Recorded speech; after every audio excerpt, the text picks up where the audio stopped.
Movie के start में हमें एक फार्म हाउस को दिखाया जाता है जहाँ पर रात का वक्त था और एक चमकती हुई रोशनी उस फार्म हाउस में दिखाई देती है। ये चमकती हुई रोशनी कोई और नहीं बल्कि एक मैजिकल क्रिएचर था। अब जब सुबह होती है तो फार्म का ऑनर ये देखता है कि उसके फार्म को किसी ने बर्बाद कर दिया है। अब उस ऑनर को बहुत ज्यादा गुस्सा आता है क्योंकि ये सब उस रोशनी की वजह से हुआ था। अब फार्म का ऑनर अपने तीनों बेटों को बुलाता है और कहता है कि अब तुम तीनों को इस फार्म की पहरेदारी करनी होगी। और यहीं पर हम ऑनर के सबसे छोटे बेटे जॉन को देखते हैं। जॉन को सभी निकम्मा समझते थे और उसके बड़े भाई भी उसकी अच्छाई का फायदा उठाते थे। जॉन के भाई उसको अकेले ही पहरेदारी करने का कहते हैं। जॉन भी इस काम के लिए मान जाता है और पहरेदारी के लिए अकेला ही तैयार हो जाता है। अब जब जॉन फार्म पर बैठा हुआ था तो अचानक से वहाँ पर उसको कुछ आवाज सुनाई देती है। वो अपने पीछे मुड़कर देखता है तो उसके पीछे एक व्हाइट कलर का घोड़ा खड़ा था। जॉन को अपनी आंखों पर यकीन नहीं होता कि उसने इतना बड़ा और सफेद कलर का घोड़ा देखा है। अब वो उस घोड़े को पकड़ने की कोशिश करता है। एक रस्सी वो घोड़े पर डाल देता है। अब वो घोड़ा तेजी से भागने लगता है मगर तभी जॉन उस रस्सी को पकड़ लेता है, जिस वजह से जॉन भी उस घोड़े के साथ आगे चला जाता है। मगर जब घोड़ा थोड़ा सा आगे जाता है तो वो अनबैलेंस हो जाता है और दलदल में गिर जाता है। अब जॉन उस घोड़े की मदद करता है, उसको दलदल से बाहर निकाल लेता है। तभी जॉन देखता है कि उस घोड़े की आंखों में आंसू थे और ये देखकर जॉन उस घोड़े के लिए बहुत ही ज्यादा बुरा फील करता है। जॉन उस घोड़े से ये प्रॉमिस लेता है कि आइंदा वो घोड़ा उनके फार्म पर नहीं आएगा। जिसके बाद वो घोड़ा जॉन को शुक्रिया कहता है और वहाँ से चला जाता है। उसके बाद जॉन भी अपने घर आ जाता है। अब जॉन को दोबारा अपने फार्म से कुछ आवाजें आती हैं। जब जॉन वहाँ पर चेक करने जाता है तो वहाँ पर जाकर वो हैरान हो जाता है। वहाँ पर दो घोड़े बंधे हुए थे। अब इससे पहले जॉन वहाँ पर कुछ समझ पाता उसको एक आवाज बताती है कि ये तुम्हारे लिए एक गिफ्ट है। जॉन जब पीछे मुड़कर देखता है तो उसको एक छोटा घोड़ा नजर आता है जो कि उसको बताता है कि मेरा नाम फॉल है। असल में फॉल उस घोड़े का बेटा था जिसको जॉन ने रात को बचाया था। फॉल जॉन को बताता है कि मेरी मदर तुमसे बहुत ज्यादा खुश है, इसीलिए उन्होंने तुम्हारे लिए ये गिफ्ट भेजा है। जॉन ये सुनकर काफी ज्यादा खुश हो जाता है। तभी जॉन को अपने फादर की आवाज आती है। अब जॉन जल्दी से बाहर आता है और अपने फादर को बाहर रखने की ही कोशिश करता है ताकि वो अंदर न चले जाएं। अब जॉन अपने फादर के जाने के बाद फॉल पर बैठ जाता है और फॉल बहुत ही तेजी से भागता है। उसकी स्पीड को देखकर जॉन बहुत ज्यादा हैरान हो जाता है। अब एक जगह पर पहुंचकर फॉल सीटी बजाता है। अब फॉल की सीटी को सुनकर स्टेबल में खड़े हुए दो घोड़े भी उनके पास आ जाते हैं। जॉन ये सोचता है कि वो इन घोड़ों को मार्केट में ले जाकर बेच देगा। जॉन उन घोड़ों को मार्केट में लेकर जाता है तो उन शानदार घोड़ों को लोग देखकर हैरान हो जाते हैं। किसी ने भी ऐसे शानदार घोड़े कभी नहीं देखे थे। यहाँ पर काफी ज्यादा लोग जॉन से घोड़ों को खरीदने की बात भी करते हैं। अब फॉल भी जॉन को ये कहता है कि वो ये दोनों घोड़े उस बूढ़े आदमी को बेच दे, मगर जॉन ये दोनों घोड़े किंग को ही बेचना चाहता था। जब किंग वहाँ पर आता है तो उसको भी ये दोनों घोड़े बहुत ज्यादा पसंद आते हैं, मगर किंग का मिनिस्टर उससे कहता है कि उसको ये दोनों घोड़े चोरी के लग रहे हैं। किंग इसी बात का फायदा उठाकर बगैर पैसों के जॉन से वो दोनों घोड़े ले लेता है। जॉन किंग से जब पैसों की बात करता है तो किंग उसको बगैर जवाब दिए वहाँ से चला जाता है। फॉल यहाँ पर जॉन को डांटता है और कहता है कि मैंने तुम्हें कहा था ये दोनों घोड़े उस बूढ़े आदमी को बेच दो। खैर फॉल जब जॉन को उदास देखता है तो वो दोबारा से सीटी बजाता है और वो दोनों घोड़े जॉन के पास आ जाते हैं, लेकिन उन दोनों घोड़ों की वजह से किंग की बग्गी पलट जाती है और वो आटे की बोरियों में गिर जाते हैं।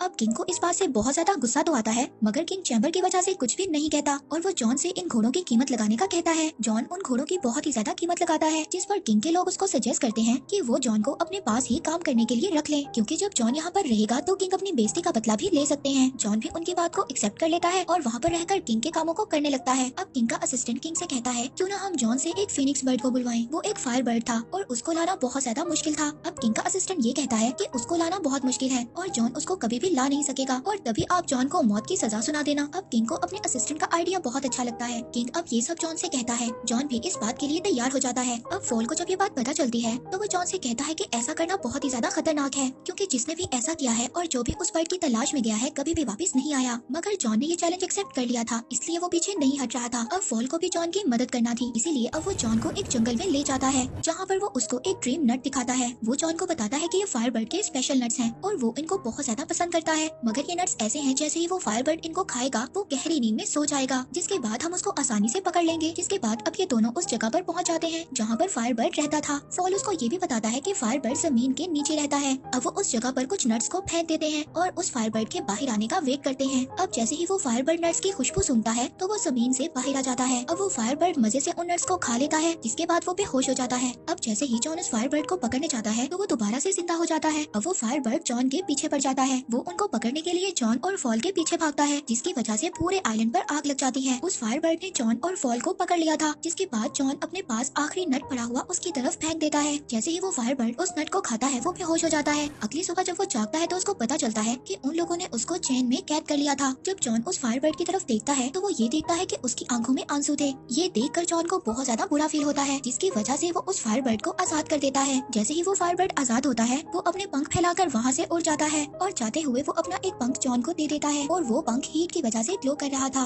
फॉल जॉन को कहता है कि किंग अब तुम्हें नहीं छोड़ेगा, मगर जॉन फॉल से कहता है कि शायद वो इस पंख से किंग को ये यकीन दिलवा दें कि उन्होंने फायरबर्ड को पकड़ा था। जब वापस जॉन किंग के पास जाता है तो किंग जॉन की किसी भी बात पर यकीन नहीं करता। अगले ही दिन जॉन को मौत की सजा के लिए लाया जाता है। जॉन वो पंख निकालकर सबको दिखाता है, मगर वो पंख अब ग्लो नहीं कर रहा था और किंग जॉन को मारने का कहता है। जब किंग जॉन को मौत की सजा देने लगता है तभी वहाँ पर फायरबर्ड आ जाता है, जिसको देखकर सभी लोग बहुत ज्यादा हैरान होते हैं और वहाँ पर इकट्ठे सभी लोगों को जॉन की बातों पर यकीन आ जाता है, जिसकी वजह से अब किंग को जॉन की सजा खत्म करनी पड़ती है और साथ ही जॉन को किंग प्रमोशन भी दे देता है। इस बात पर किंग और भी ज्यादा गुस्सा होता है। अब वो अपने मिनिस्टर को कुछ और प्लान सोचने का कहता है। बहुत ज्यादा सोचने के बाद किंग का मिनिस्टर उसको एक आइडिया देता है। वो कहता है कि क्यों ना हम इस बार जॉन को एक माउंटेन की प्रिंसेस को लाने भेजें।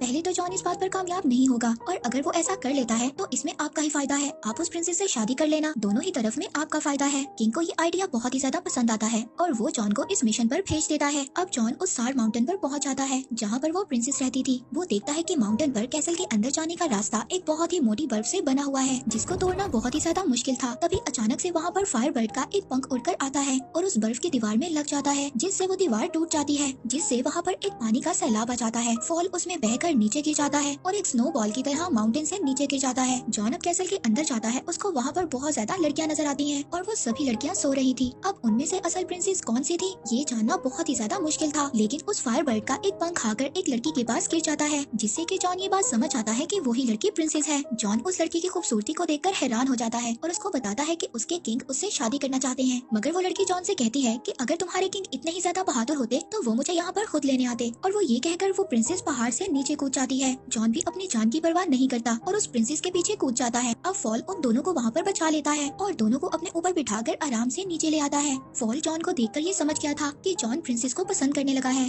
फॉल उसको समझाता है कि अगर ये बात किंग को पता चल गई तो तुम्हारे लिए मुसीबत और भी ज्यादा बढ़ जाएगी। यहाँ पर प्रिंसेस भी सब बातें छुपकर सुन लेती है। प्रिंसेस को भी ये लगता था कि वो शायद जॉन को पसंद करने लग गई है। इसके बाद वो लोग किंग के पास वापस जाते हैं। वहाँ पर सभी लोग इतनी खूबसूरत प्रिंसेस को देखकर हैरान हो जाते हैं। अब किंग जब जॉन को जिंदा देखता है तो उसको गुस्सा तो आता है, मगर किंग के आदमी उसको समझाते हैं कि इसमें उसका ही फायदा है। अब वो लोग जॉन को प्रमोट भी कर देते हैं, मगर जॉन इन सबसे ज्यादा खुश नहीं था। उसको प्रिंसेस की फिक्र थी। अब वो छुपकर प्रिंसेस के पास जाता है। इससे पहले कि वो प्रिंसेस को कुछ बताए, किंग के लोग आकर प्रिंसेस को वहाँ से ले जाते हैं। अब किंग प्रिंसेस को शादी के लिए प्रपोज करता है, मगर प्रिंसेस उससे कहती है कि वो एक शर्त पर शादी करेगी कि अगर वो प्रिंसेस को वो रिंग लाकर दें जो उसकी दादी की थी, और वो रिंग एक समंदर में गिर गई थी और वो रिंग जब तक उसके पास नहीं आ जाती वो शादी नहीं कर सकती। अब प्रिंसेस की बात से किंग वहाँ पर परेशान हो जाता है, मगर तभी वहाँ पर जॉन आता है। जॉन को जब किंग देखता है तो ये काम भी जॉन को कह देता है। जॉन फॉल से उस किंग के बारे में बात करता है, मगर फॉल उसको कहता है कि उस रिंग के बारे में उसको कोई भी नॉलेज नहीं है। मगर फॉल इस बारे में अपनी मदर से बात करता है। वो उसको बताती है कि वो रिंग वेल के पेट में है, जो वेल उनको समंदर के बीच एक आइलैंड के पास मिलेगी। अब जॉन फॉल के साथ जाता है, मगर वहाँ पर कुछ बर्ड्स के टकराने से फॉल नीचे गिर जाता है और पता चलता है कि जॉन उस वेल तक पहुँच गया है। जॉन पानी के नीचे बड़ी बड़ी जंजीरों को देखता है और उन जंजीरों से बंधी हुई एक बहुत बड़ी वेल को देखता है। जब जॉन पानी से बाहर आता है तो फॉल उसको बताता है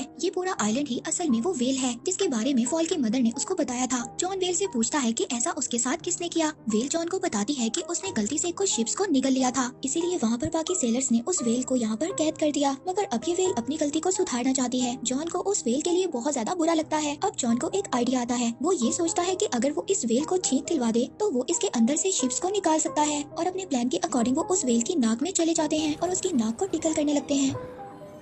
तभी उस वेल को एक बहुत बड़ी छींक आती है और वो सभी शिप्स उसके अंदर से बाहर आ जाती हैं, जिसके बाद ये वेल उस समंदर के अंदर दोबारा चली जाती है। उस वेल के जाने के बाद जॉन को वो रिंग याद आती है और जॉन उदास हो जाता है क्योंकि वेल अब जा चुकी थी। मगर तभी वहाँ पर एक क्रैब रिंग को लेकर आ जाता है और वो जॉन को बताता है कि ये वेल ने उसके लिए भेजी है, क्योंकि वो वेल दिल की बातों को जान लेता है। इसके बाद वो रिंग को लेकर प्रिंसेस के पास जाते हैं, जहाँ पर उनकी नजर उस फायर बर्ड पर भी जाती है जिसको किंग ने बिल्डिंग से बांध दिया था। जॉन प्रिंसेस को वो रिंग देता है, जिसे देखकर वो ये समझ आती है कि जॉन उसके लिए कुछ भी कर सकता है। उधर दूसरी तरफ किंग का आदमी फॉल को दूरबीन से देख रहा था। उसको बोलता हुआ जब वो किंग का आदमी देखता है तो उसको ये लगता है कि फॉल एक डेविल है। वो सभी लोग वहाँ पर फॉल को पकड़ने जाते हैं और इसी दौरान किंग भी उठ जाता है। वो जब फॉल को प्रिंसेस की विंडो पर देखता है तो वो फॉल को शूट कर देता है, और जॉन चाहकर भी फॉल को बचा नहीं पाता। इसके बाद किंग ये ऐलान करता है कि जॉन को प्रिंसेस के किडनैप करने के जुर्म में नौकरी से निकाला जाता है और कुछ ही दिनों में उसको मौत की सजा मिलेगी। तभी प्रिंसेस फॉल से मिलती है और उसको बताती है कि उसके एक आइडिया की वजह से जॉन और भी ज्यादा मुसीबत में फंस गया है। वो फॉल को बताती है कि उसने किंग को शादी से बचने के लिए 3 अलग अलग पॉट्स में नहाने के लिए कहा था, जहाँ पर पहले पॉट में उबलता हुआ पानी और दूसरे पॉट में बर्फ का पानी और तीसरे में उबलता हुआ दूध होगा। उसने किंग को बताया कि ऐसा करने से वो दोबारा से जवान हो जाएंगे, मगर किंग को ये सब ठीक नहीं लग रहा था। जिस पर किंग का आदमी उसको कहता है कि पहले वो इन सब चीजों को जॉन पर आजमा कर देखे। अब प्रिंसेस फॉल को इस बात से बचने का तरीका बताती है। अगर वो पहले पॉट में उसकी दादी की रिंग और दूसरे पॉट में उस फायर बर्ड का पंख और तीसरे में लाइफ और डेथ फ्लावर्स डाल दें तो जॉन की लाइफ बच सकती है। फॉल प्रिंसेस से उन फ्लावर्स के बारे में पूछता है, जिस पर प्रिंसेस फॉल को कहती है कि वो फ्लावर्स उसको दुनिया के आखिरी कोने में मिलेंगे। फॉल कहता है कि इन सब में तो बहुत ज्यादा वक्त लग जाएगा, लेकिन प्रिंसेस उसको कहती है कि तुम्हारी स्पीड से ये काम जल्दी हो जाएगा। अब फॉल इंजर्ड होने के बावजूद उन फ्लावर्स को लेने जाता है और अगली सुबह वो पॉट्स भी तैयार हो जाते हैं। और यहाँ पर किंग ये सोचता है कि यही सही वक्त है सबको ये बताने का कि वो कितना रहमदिल है। वो सबको ये बताता है कि ये प्रोसेस असल में जॉन को दिया हुआ दूसरा मौका है, क्योंकि वो अगर इन सब में कामयाब हो गया तो वो जॉन को आजाद कर देंगे। इसके बाद वो जॉन को उस पॉट में धकेल देता है और प्रिंसेस भी चुपके से अपनी रिंग उस पॉट में डाल देती है और उस रिंग के मैजिक से जॉन सही सलामत पहले पॉट से निकलकर दूसरे पॉट में गिर जाता है। ये सब देखकर वो फायर बर्ड चिल्लाने लगता है। उस फायर बर्ड की आवाज उस कैद हुए पंख तक पहुंच जाती है और वो वहाँ से निकलकर फौरन ही दूसरे पॉट में गिर जाता है, जिसके बाद जॉन तीसरे और फाइनल पॉट में गिरता है। प्रिंसेस फॉल के आने का इंतजार कर रही थी। दूसरी तरफ हम देखते हैं कि फॉल उस फ्लावर तक पहुंच गया था, लेकिन उस फ्लावर को तोड़ने से पहले फॉल को ये पता चलता है कि इस फ्लावर को जो भी तोड़ेगा उसकी डेथ हो जाएगी। लेकिन इस बात की परवाह किए बिना वो उस फूल को तोड़ लेता है। उधर बाकी सब लोगों को ये लग रहा था कि जॉन मर गया है और वो सभी लोग उदास होकर वहाँ से जाने लगते हैं, पर तभी वहाँ पर फॉल आ जाता है जो कि उस फ्लावर को उस पॉट में गिरा देता है और देखते ही देखते जॉन उस पॉट से एक प्रिंस की तरह बाहर आता है। अब ये देखकर किंग भी पहले पॉट में जंप लगाता है, मगर दोबारा से जवान होने की बजाय वो एक बबल में कैद होकर वहाँ से चला जाता है। सभी लोग इस बात को देखकर बहुत ज्यादा खुश होते हैं और वो अपना नया किंग जॉन को बना लेते हैं। जॉन और प्रिंसेस फॉल को ढूंढने जाते हैं। फॉल को ये लग रहा था कि अब वो मरने वाला है, मगर प्रिंसेस फॉल को बताती है कि वो फ्लावर सिर्फ उसका टेस्ट ले रहा था। मूवी के लास्ट सीन में हम जॉन और प्रिंसेस की शादी को देखते हैं और इसी के साथ ये मूवी